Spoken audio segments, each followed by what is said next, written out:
from the National News Studio, Sri Lanka.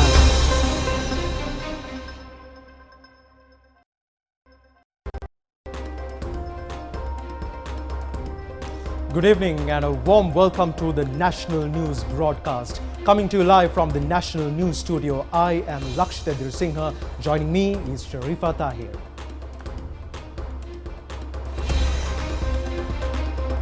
$100,000 Ranbima deeds to Mahabali settlers.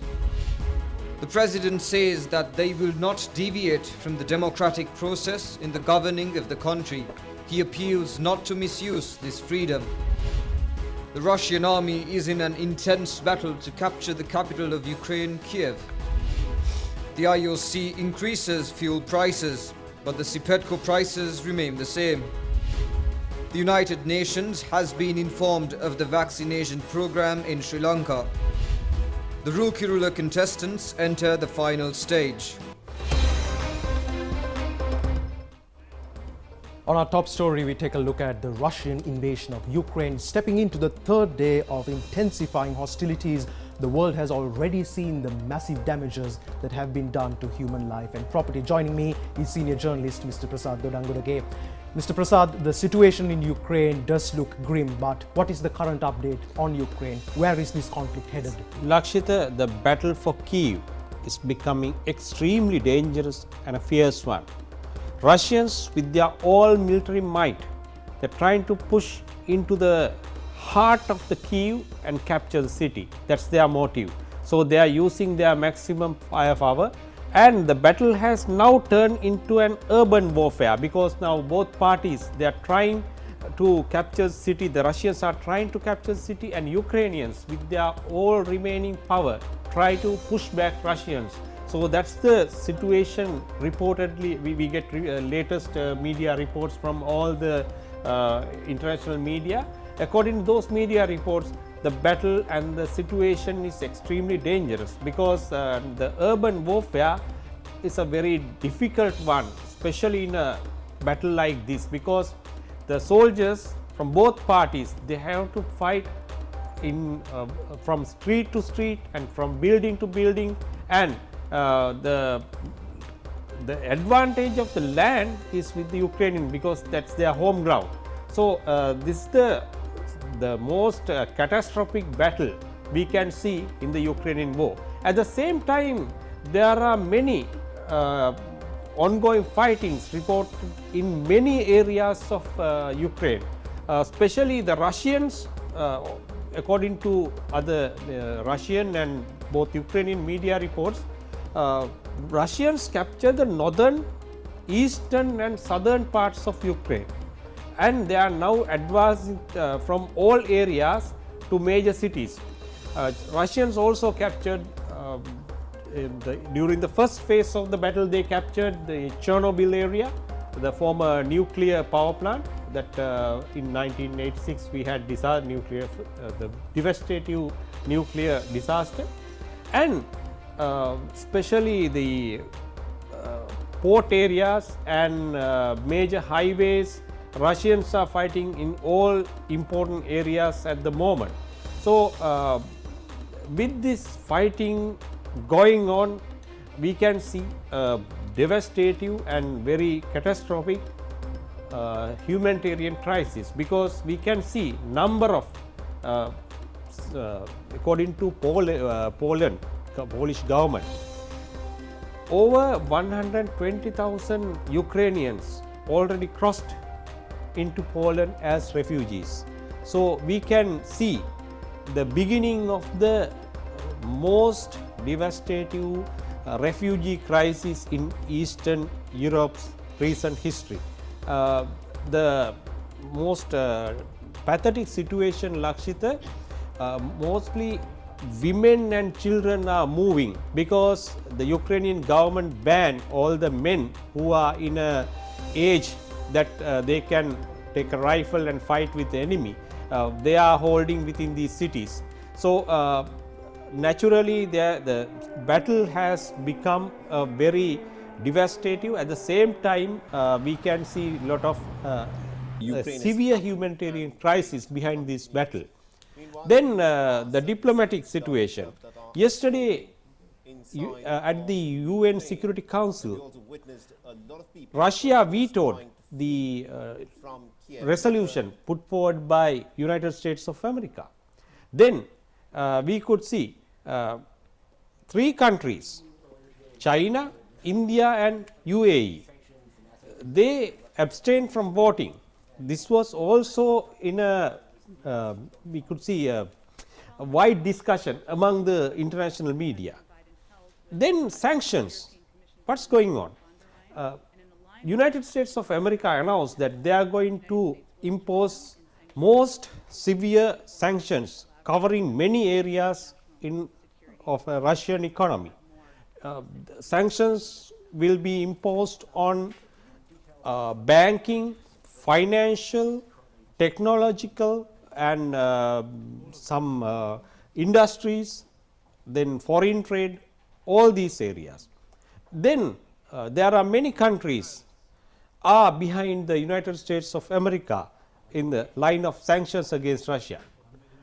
We can see United Kingdom and Japan, EU, the European Union, then Czech Republic, Australia, number of countries and New Zealand also.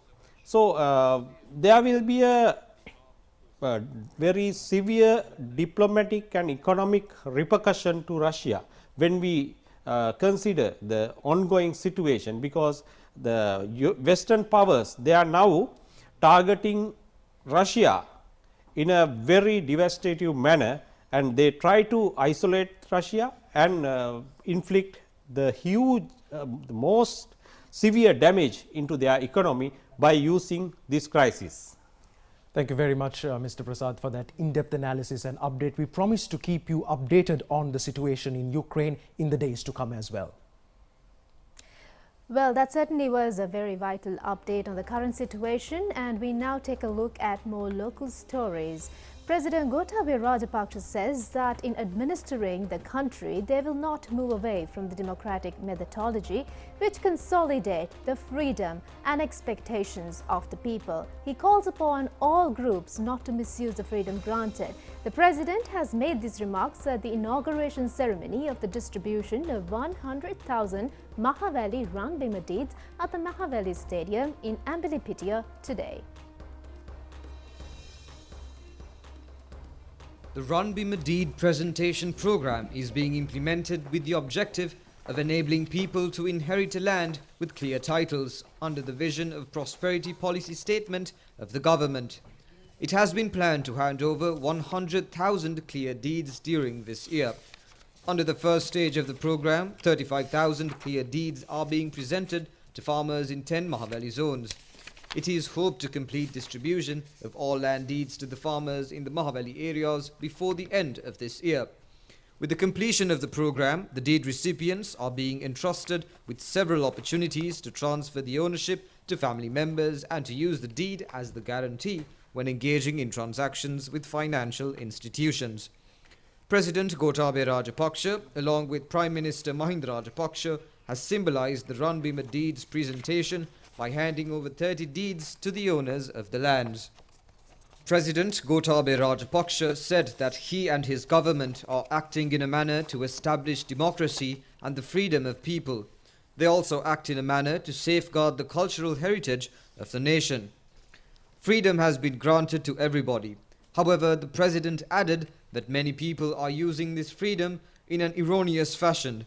The president further said that they are aware that the Sri Lankan nation has come to the present state after passing many eras.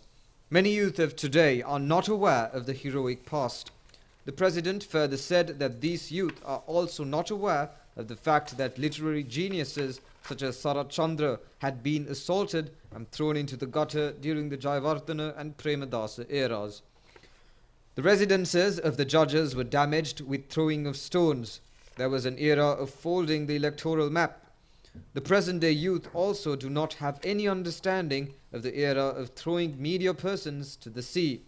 The so-called revolutionaries were engaged in setting fire to the buses and factories.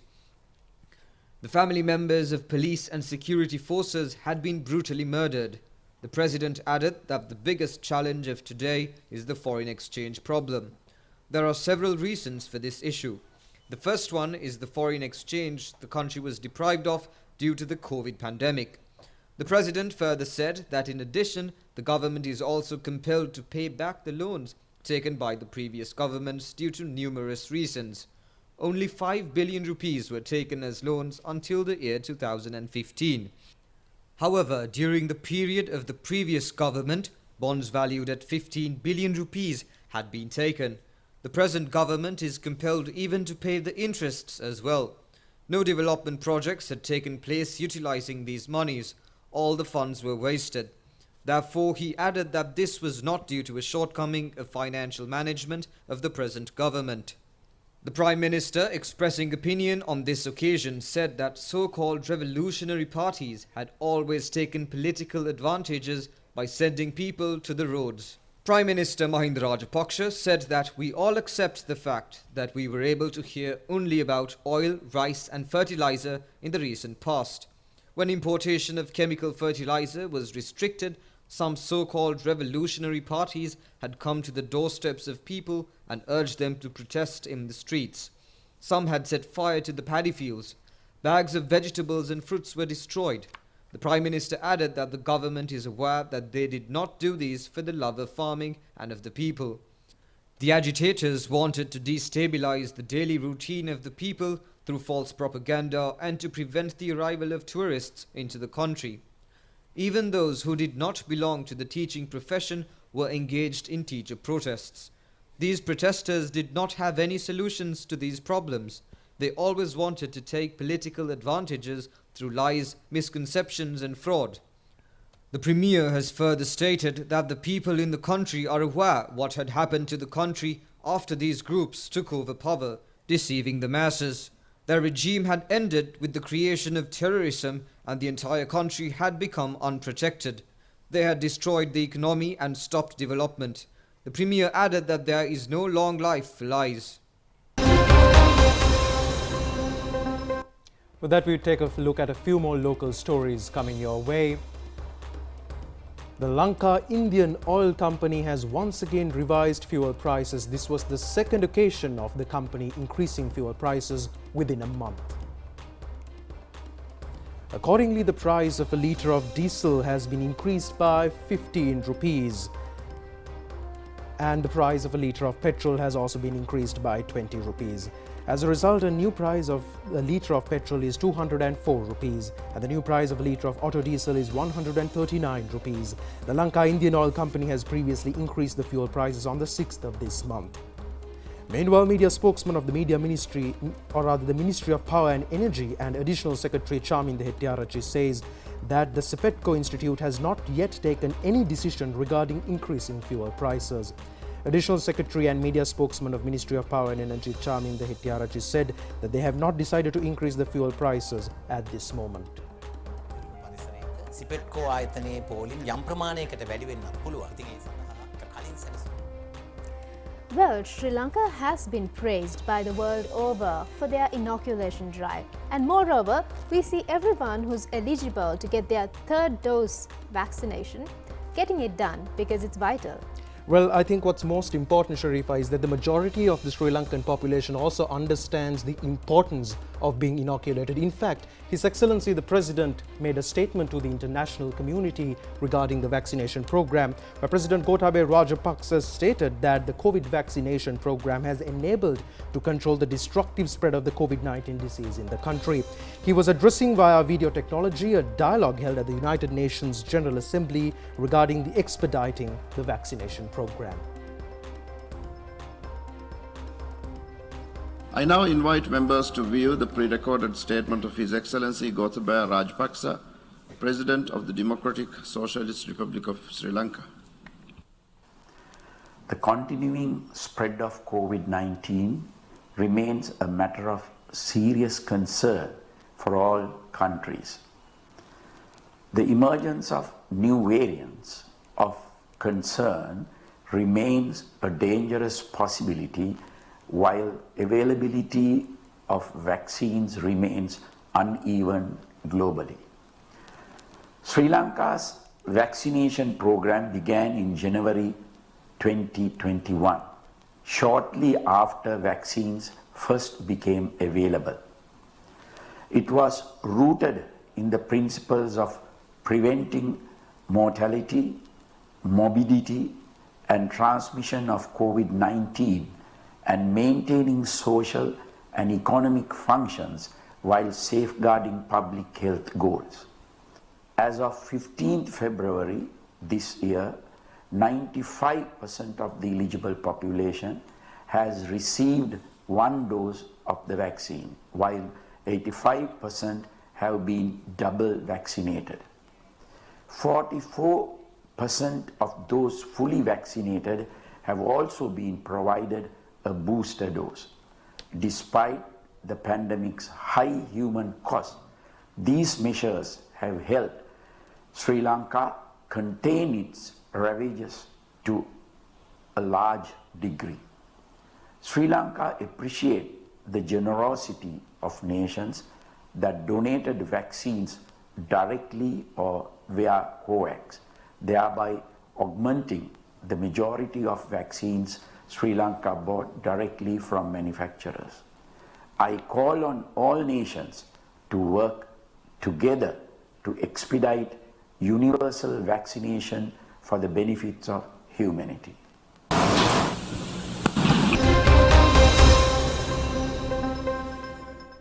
Now, in the meantime, Secretary to the Ministry of Foreign Affairs, Admiral Professor Jayanath Kolambage, says that the High Commissioner of Human Rights of the United Nations has been informed that the problems in Sri Lanka could be successfully resolved through an internal mechanism. The Foreign Secretary has made these remarks at a media briefing held at the Department of Government Information to enlighten on the report submitted on Sri Lanka by the United Nations High Commissioner to the current session of the Human Rights.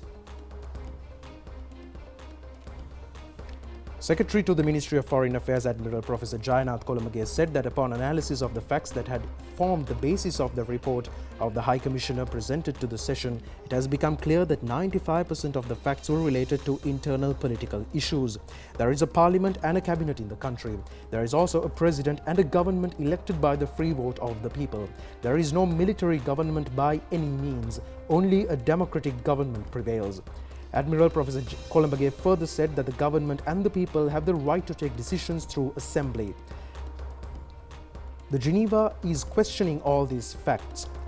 This has created many problems. The Foreign Secretary further said that they had informed the High Commissioner that it is not appropriate for her to question all internal issues of the country in this manner. This is not the subject matter of the UN High Commissioner. He has inquired whether he is having such questions regarding only with a small country such as Sri Lanka.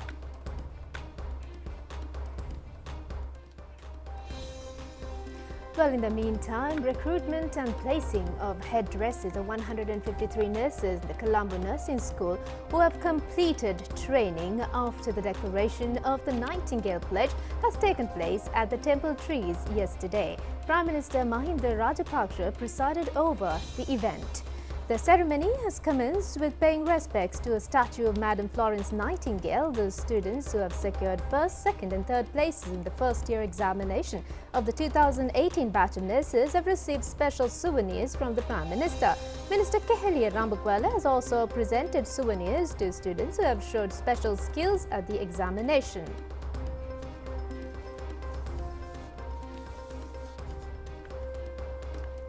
The Raigam Tellies is coming up. A dual awards ceremony is scheduled to be organized in connection with the 2020 and 2021 Raigam Tellies Awards presentation ceremonies. The nominations for the proposed awards ceremony were announced last evening. Accordingly, there are 39 nominations from the national television for the past 2 years. The nominations were announced at the Water's Edge in Batramulla yesterday. The spread of the COVID disease had prevented the holding of the 2020 Raigam Awards ceremony. Awards are to be presented under 7 stages at the ceremony to be conducted at the Shangri-La Hotel in Colombo on the 26th of next month. There are 25 national television nominations for the year 2020 and 14 nominations for the year 2021. They included the Best Television Sports Program for the year 2020, the Most Excellent Television Educational Program, and the Most Excellent Television Dubbing Program. The other nominations include the Best Television Magazine Program and the Best Television Dialogue Program. The national television has also been nominated as Most Excellent Sinhala Program and the Most Excellent Arts Direction and Teledrama Photography. Sri Lanka Rupavahini Corporation has also been nominated for the Most Excellent Teledrama Editing and Most Excellent Teledrama Music Direction as well. It has also been nominated for the Best Song Lyrics and Best Teledrama Female Singing. Awards are also being presented for the Emerging Teledrama Actor and Actress of the Year and also for Best Teledrama Script, and also for the Best Single Episode Teledrama, Best Teledrama Actor and Actress Teledrama Direction and Best Teledrama of the Year. The names of the national television have been nominated for all these awards. In addition, the Best Up-and-Coming Actor in the year 2021. The SLRC has also received nominations for the Best TV Children's Program. In the Tamil category, the nominations have also been made for the SLRC Tamil News Presenters and Netra TV Presenters.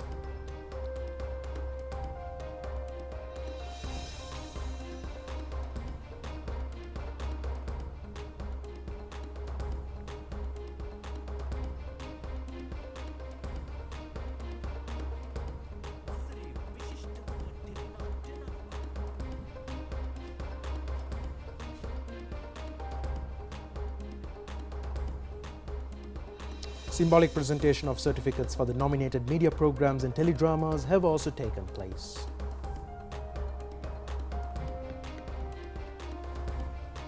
Well, in the meantime, it is the dream of the female youth in Sri Lanka to win the coveted crown of the Rupavahini Kirula. All arrangements are being made for the successful conducting of the contest this year, as well as selection of 10 competitors of the finals of the 2022 Kirula competition has taken place at the Rajatha Studio Complex of the Sri Lanka Rupavahini Corporation today.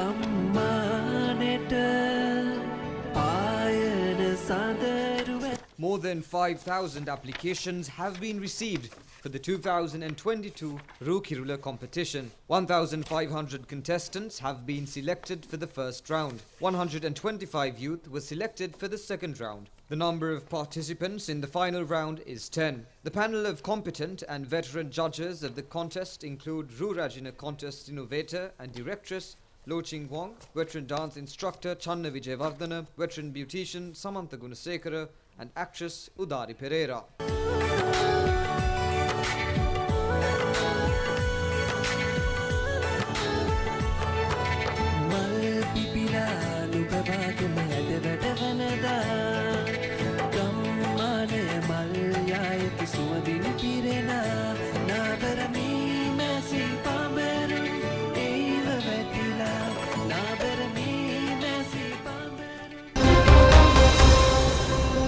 Three ambassador designates have presented their credentials to President Gotabaya Rajapaksa at the President's office last evening.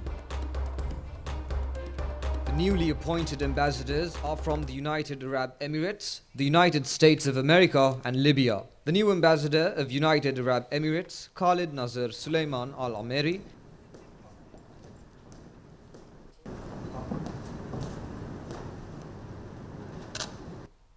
as well as the new ambassador of the United States, Mrs. Julie Jeon Chung, have presented their credentials to the President.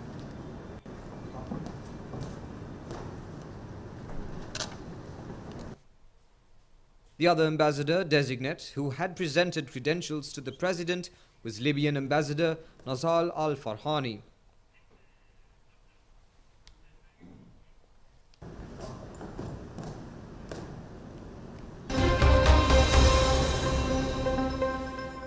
We now move on to more local news updates as well. Director of the Lady Ridgeway Children's Hospital, Dr. G. Vijay Surya, said that they had not witnessed a rapid increase in the number of COVID-19 patients in Sri Lanka in the past few days.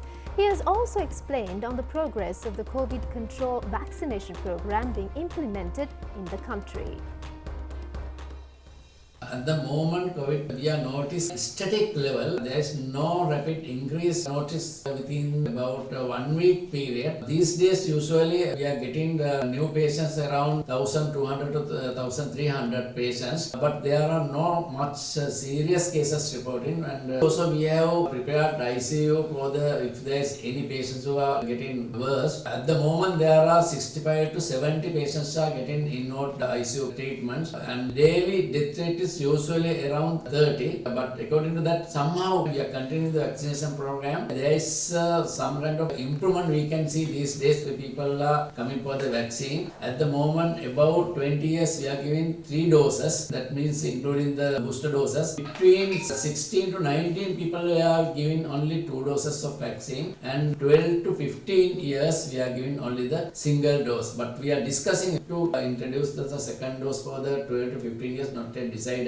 And we are hoping to get the opinion from the experts panel, and in the same time we are discussing about the age 5 to 12 children to give the vaccine.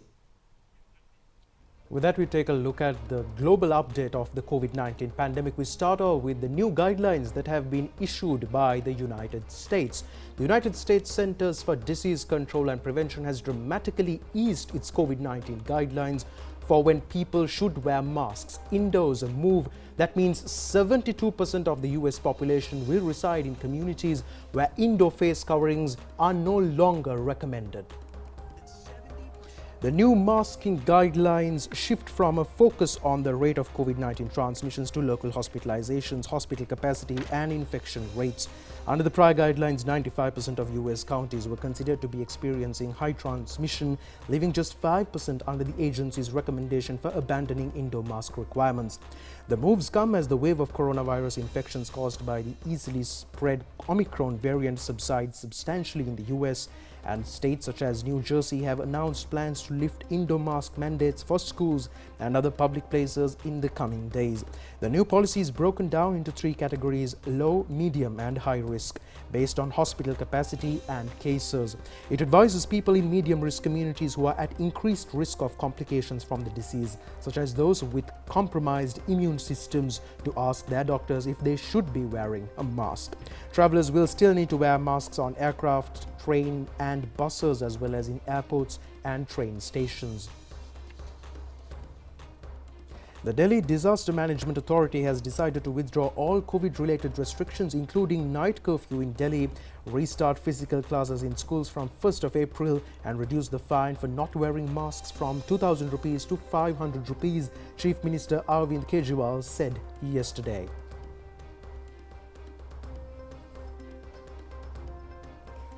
Well, more on local stories once again. Launching of the literary work titled Udangu Miringwa, compiled by 11-year-old Divyanjali Alvaladenia, has taken place at the Sri Sudharma Ramaya in Colombo yesterday.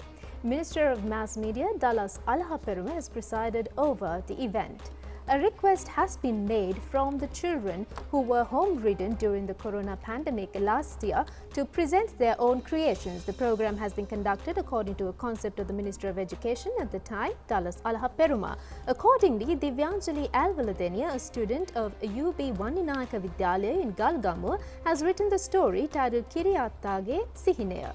Publisher of the work Godage has also been subjected to felicitation. Udangu Miringwa's second novel of Divyanjali and the Mahasangha, headed by Professor of the Kalaniya University, Venerable Induragare Dhammaratanathera, and intellectuals have also participated in the event. Minister Dallas Alahaperuma said that there are 4.3 million students in the school system. Out of this number, 43,000 have made their presentations. There is a charge aimed at students, saying that they are lazy to write or read and they spend most of their time before the television sets watching cartoons. That was the opinion of some parents as well. Even administrators looked at students in this angle. However, the 43,000 students headed by Divyanjali have proven that they were wrong. We now take a look at another local news item in brief, where the Mihi Mandala Foundation has organized an awards felicitation program on behalf of media personnel, artists and the business community who have made an exceptional social service for the country. The event took place at the YMBA premises in Borella yesterday. The media personnel, artists and business community who have rendered an exceptional service, especially during the period of corona pandemic, were felicitated. In addition, an award has also been presented to the ChannelEye Rupavahini Corporation for the indelible service provided to the Sri Lankan people in the past 4 decades.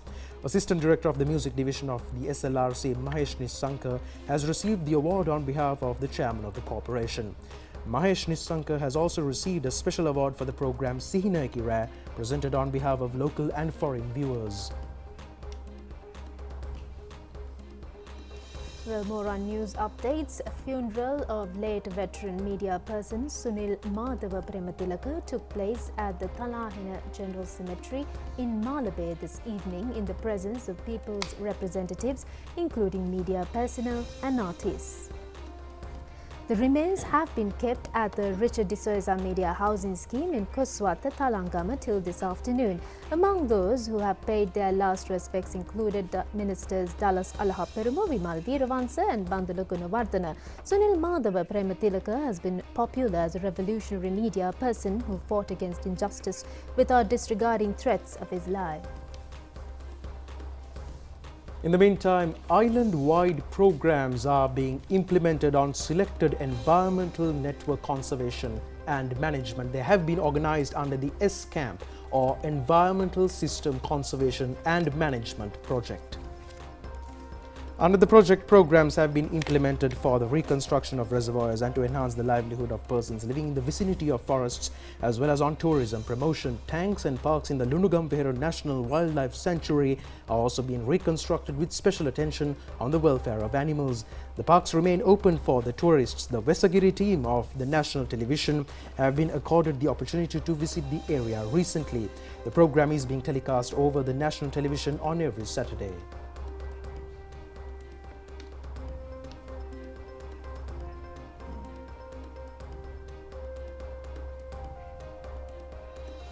That's it we have for the news for you tonight. Thank you so much for tuning in. Have yourself a pleasant night, a safe one indeed, and tune in again tomorrow at the very same time. Good night.